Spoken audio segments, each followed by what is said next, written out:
আম্মু যখন ঘুমাবে তখন রান্নাঘর থেকে প্লাস্টিকের কন্টেনারগুলো চুরি করে নিয়ে আসতে হবে। আরে ওয়েট, চুরি তো করবা, কিন্তু এটাকে যে একটা সুন্দর লুক দিবা, ওইটা দেখার পর তোমার আম্মু তোমাকে একটুও মারবে না, উল্টা আরও খুশি হবে।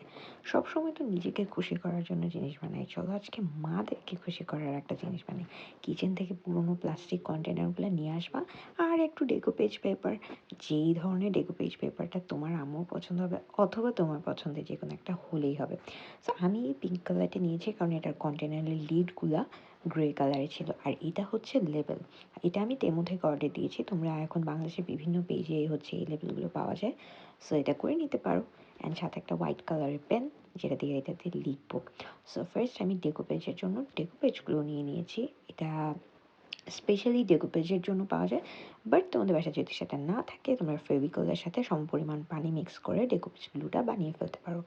এখন কথা হচ্ছে ডেকোপেজ পেপারটা কিন্তু ডাবল লেয়ারে থাকে, সো আমরা ফার্স্ট লেয়ারটা খুলে ফেলবো, আর তারপর যে পাতলা প্রিন্টেড সাইডটা থাকে ওই সাইডটা দিয়েই হচ্ছে আমরা কন্টেনারটাতে পেস্ট করবো। এই জন্য আগে শেপ মতো কেটে নিয়েছি। এখন আমি যেইভাবে প্লেস করব সেটা হচ্ছে, আমি প্রিন্টটাকে লম্বালম্বিভাবে রাখবো। এখানে পেজটা যথেষ্ট বড়, একটা দিয়ে মোটামুটি 2টা কন্টেইনার ফুল কমপ্লিট করা হয়ে যাবে, আরও থাকবে। সো আমি হচ্ছে ডেকোপেজটা গ্লুটা লাগিয়ে জাস্ট হাত দিয়ে এরকম সমান করে করে আমি এই জায়গাটা পুরোটা পেস্ট করে ফেলবো এই কন্টেনারের সাথে। আর কন্টেনারের লিডটা আমি লাগিয়ে নিয়েছি যাতে কোনো ময়লা না ঢুকে এর মধ্যে কাজ করার সময়, কারণ কাজ করার আগে আমি সবগুলো কন্টেনার ধুয়ে মুছে নিয়েছিলাম। সো এইভাবে দিলে যেটা হবে, দেখতে খুব সুন্দর লাগবে, আর যেহেতু কন্টেনারটা ট্রান্সপারেন্ট সো দেখতে আর একটু এস্থেটিক লাগবে। এখন আমি একটু বড় রেখে উপরের অংশটা কেটেছি, কারণ লিডটা খুলে আমি বাকি অংশটা পুরোপুরি একদম মাপ মতো কেটে নিব। এইভাবে করে আমি কিন্তু প্রত্যেকটা কন্টেনার, এখানে আমি 3টা কন্টেনার নিয়েছি যেগুলো আমি কফি স্টেশনে রাখার জন্য যেরকম, অথবা এটা স্পাইস জারের ক্ষেত্রেও সেম প্রসেসে করা যেতে পারে।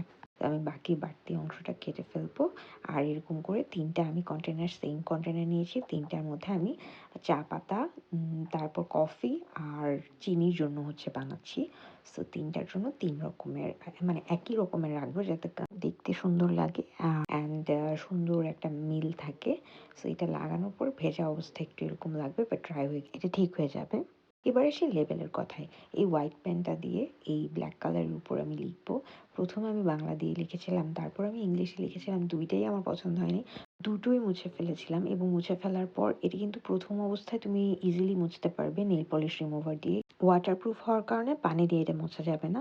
তারপর বলো, কফি স্টেশনের জন্য sugar, coffee and tea leaves container ready. তোমাদের কাছে কেমন লেগেছে?